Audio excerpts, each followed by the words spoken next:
going on, everybody's quick fire. This is live under fire gaming news. This time I am the cameraman once again. Today I'm in the EU once again, and I've just been to France, Switzerland, exploring the Alps and munching on some Swiss chocolate. It was quite delicious. But I'm away from the Tarkov setup once again, and I am traveling, so this is another travel vlog. We got the live under fire gaming news. Let's get straight into it. So this story went right over my head a couple days ago, but Red Dead Online just got an update. They added zombies, and I just wanted to say I'm super happy. I'll take it. It's better than nothing.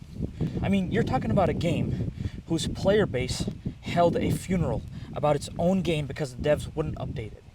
So now, to have this DLC, which is The Strange Tales of the West, Volume 1, 4 zombie missions, one of which takes you to Armadillo to grab some infected corpses and dodge cultists and undead. Honestly, it's worth embracing, and it ain't worth complaining, that's for sure. Even though this is not Undead Nightmare 2, this is still like the first proper update that had a trailer with it since 2021.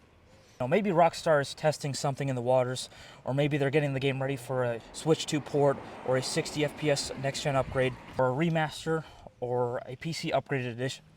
Anyways, that is some good news. And you can be sure that I will get back to that game to try out the survival mode, where you take on waves of enemies, combining that with the zombies mode. I think it'll be some good fun. But anyways, our next story comes from Xbox, okay? This is regarding Helldivers 2.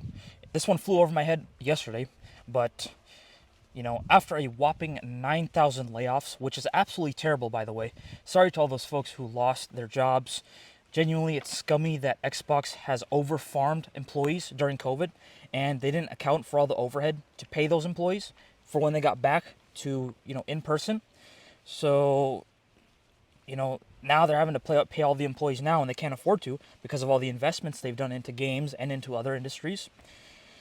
So, it sucks, and I just wanted to share that sentiment and put that out there. But, Xbox, they finally did something, which was getting this Halo-like on their system. Helldivers 2 is now on Xbox after years. So now maybe eventually we can get some ODST Helldivers, like cosmetics, which would go absolutely crazy. ODSTs, their name stands for Orbital Drop Shock Troopers. So I'm just saying, ODST gear in the game would go absolutely hard against fighting the bugs or the automatons. And this Helldivers story actually happened the same day Gears of War Reloaded came out for the PS5. So console war, I think not. This right here, folks, is beautiful to see. You love to see it. Now, if we could just see every company treat their employees, I'm talking to you, Xbox, like they treat their customers, giving them Helldivers, that would be the best of all things. Anyways, our next story is about the Tarkov hardcore wipe, okay? Next week, Tarkov is getting the hardest wipe it's ever seen. And this is actually a good thing. I'll explain why in a bit. But basically, in this wipe, you don't have to worry about people getting gear early with just hitting level 15.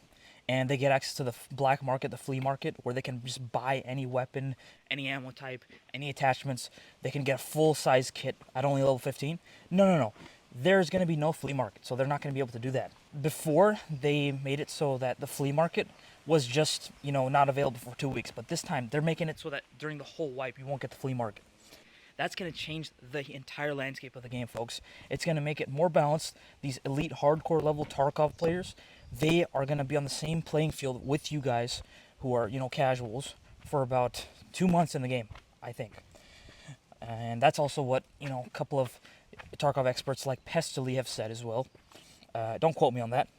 If you're worried about those pay-to-win, day one weapon drop people who got the upgraded edition of Tarkov, don't worry. That, honestly, most of them are bad. And like myself, they're like me, who just absolutely have the worst luck in that game. So they run through the weapons within the first day or two of the wipe. So yeah, all those people with the unheard edition, they're also going to be challenged too. It's going to be a much level playing field. I mean, okay, like for example, to give you an idea, they released these sort of hardcore wipe notes, okay, details on the wipe. The third page was revealed today, and the third page said, 100% boss spawn chance on all locations. So you're gonna see Tigilla on factory. You're gonna see Killa on interchange. I mean, that is just crazy. That is terrifying. That is gonna give a bunch of the vet players a hard time for sure. Reduced experience for killing enemies. Reduced experience for killing enemies and dying. Increased experience for surviving. Increased AI difficulty. I mean, that's the third day, and you're gonna have increased enemies of AI and players. I mean, restricted location accessibility, you know, the fact that you have to use the transit system, that's going to be hard for a lot of the vets and new players alike. You know, secure container restrictions, you can only store ammo, currency, and certain medicine. You know, big things. Increased item requirements for hideout zones. Hideout zones don't require found in raid items. Okay, that was the one thing that was actually, like, pretty hard during the last wipe, but it's good. That's like one advantage that won't be this wipe. So basically, if you wanted to upgrade your hideout last wipe, you needed to have all items needed to be found in raid. But this time they don't require that. So that's actually a plus. That means that the hideout is going to definitely be much easier than last wipe. If you yeah. Or we'll have to wait and see, but anyways, folks, let me know what you think. Because I think that this wipe is going to be a good one. I think this has the potential to be either the best wipe of Tarkov or the worst wipe of Tarkov. But what do you guys think? Are you guys hyped for Red Dead Online? Are you going to be checking out Red Dead Zombies? Are you going to be getting Helldivers on your Xboxes and playing with your friends on Xbox over there? Are you looking forward to the Tarkov wipe at all? Let me know down in the comments below. And if you enjoyed. But anyways, this was Live Under Fire Gaming News. Hope you enjoyed. Leave a like if you enjoyed, a dislike if you didn't enjoy it, and a constructive criticism comment. Thank you, boys and girls. It's been Quickfire, and I'm out.